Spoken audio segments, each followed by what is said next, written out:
اقترب للناس حسابهم وهم في غفلة معرضون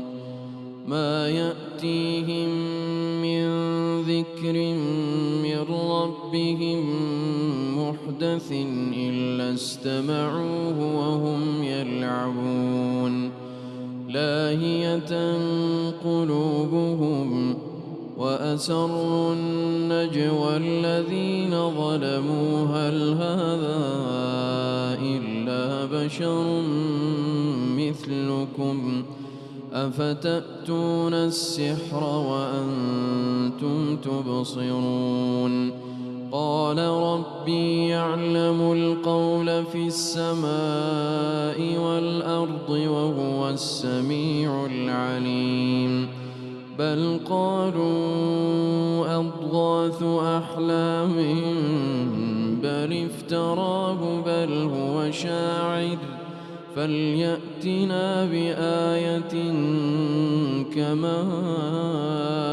أرسل الأولون ما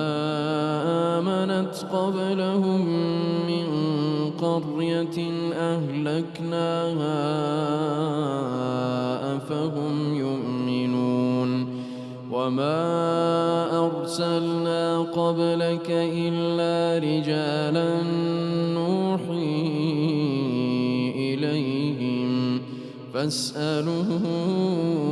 أهل الذكر إن كنتم لا تعلمون وما جعلناهم جسدا لا يأكلون الطعام وما كانوا خالدين ثم صدقناهم الوعد فأنجيناهم ومن نشاء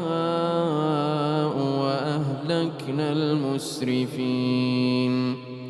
لقد أنزلنا إليكم كتابا فيه ذكركم أفلا تعقلون وكم قصمنا من قرية كانت ظالمة وأنشأنا بعدها قوما آخرين فلما أحسوا بأسنا إذا هم منها يركضون لا تركضوا وارجعوا إلى ما أترفتم لا تركضوا وارجعوا إلى ما أترفتم فيه ومساكنكم لعلكم تسألون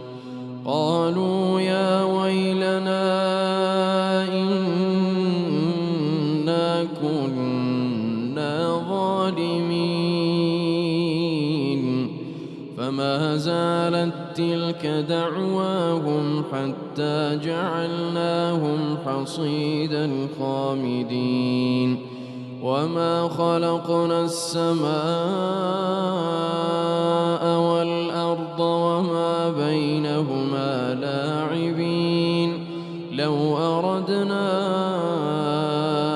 أن نتخذ لهوا لاتخذناه من لدنا إن كنا فاعلين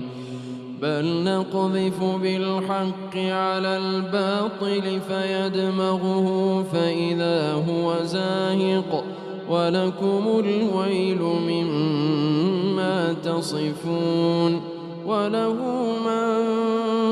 في السماوات والأرض ومن عنده لا يستكبرون عن عبادته ولا يستحسرون يسبحون الليل والنهار لا